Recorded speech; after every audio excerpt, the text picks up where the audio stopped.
जय श्री कृष्णा। आइए सुनते हैं कार्तिक मास महात्म्य का तीसरा अध्याय। सत्यभामा ने कहा, हे प्रभु, आप तो सभी काल में व्यापक हैं और सभी काल आपके आगे एक समान है। फिर यह कार्तिक मास ही सभी मासों में श्रेष्ठ क्यों है? आप सब तिथियों में एकादशी और सभी मासों में कार्तिक मास को ही अपना प्रिय क्यों कहते हैं? इसका कारण बताइए।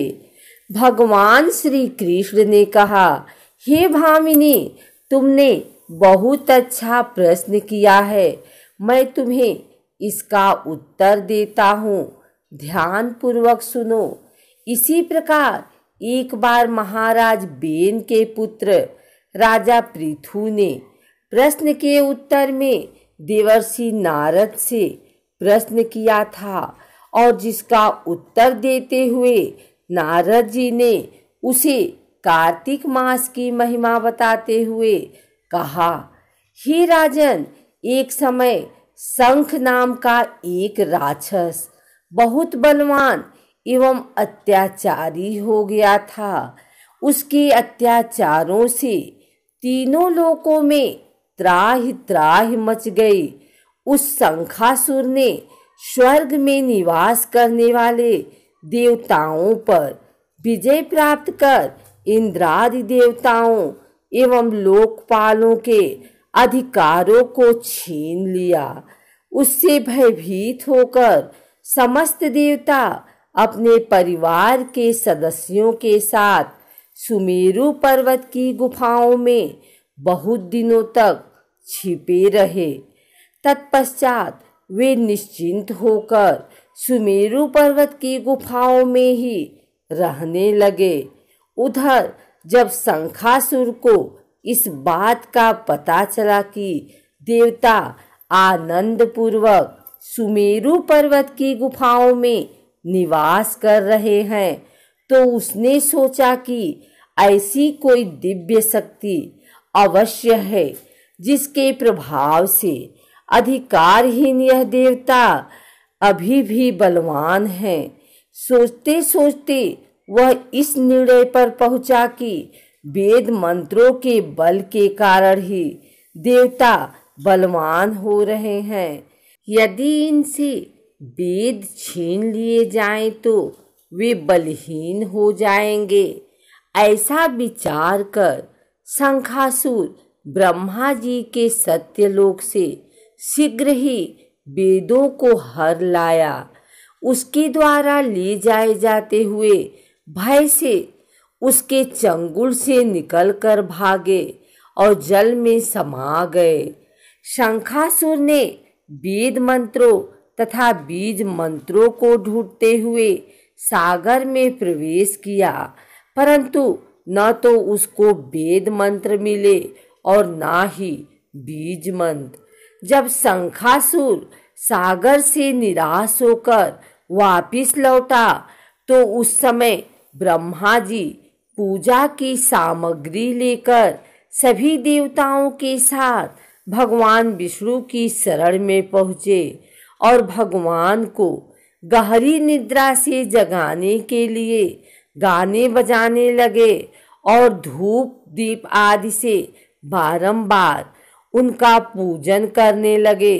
धूप दीप नैवेद्य आदि अर्पित किए जाने पर भगवान की निद्रा टूटी और वह देवताओं सहित ब्रह्मा जी को अपना पूजन करते हुए देखकर बहुत प्रसन्न हुए तथा कहने लगे, मैं आप लोगों के इस कीर्तन एवं मंगलाचरण से बहुत प्रसन्न हुआ। आप अपना अभीष्ट वरदान मांगिए, मैं अवश्य प्रदान करूँगा। जो मनुष्य आश्विन शुक्ल की एकादशी से देवोत्थान एकादशी तक ब्रह्म मुहूर्त में उठकर मेरी पूजा करेंगे, उन्हें तुम्हारी ही भांति मेरे प्रश्न होने के कारण सुख की संपत्ति होगी। आप लोग जो पाद्य, अर्घ्य, आचमन और जल आदि सामग्री मेरे लिए लाए हैं, वे अनंत गुणों वाली होकर आपका कल्याण करेगी। शंखासुर द्वारा हरे गए संपूर्ण वेद जल में स्थित हैं। मैं सागर पुत्र शंखासुर का वध करके उन वेदों को अभी लाए देता हूँ।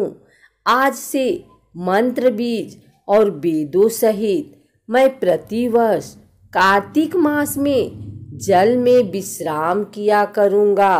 अब मैं मत्स्य का रूप धारण करके जल में जाता हूँ। तुम सब देवता भी मुनीश्वरों सहित मेरे साथ जल में आओ। इस कार्तिक मास में जो श्रेष्ठ मनुष्य प्रातः काल स्नान करते हैं, वे सब यज्ञ के अवभृत स्नान द्वारा भली भांत नहा लेते हैं। हे देवेंद्र, कार्तिक मास में व्रत करने वालों को सब प्रकार से धन, पुत्र, पुत्री आदि देते रहना और उनकी सभी आपत्तियों से रक्षा करना। हे धनपति कुबेर, मेरी आज्ञा के अनुसार तुम उनके धन धान्य की वृद्धि करना, क्योंकि इस प्रकार का आचरण करने वाला मनुष्य मेरा रूप धारण करके जीवन मुक्त हो जाता है। जो मनुष्य जन्म से लेकर मृत्यु पर्यंत विधि पूर्वक इस उत्तम व्रत को करता है, वह आप लोगों का भी पूजनीय है।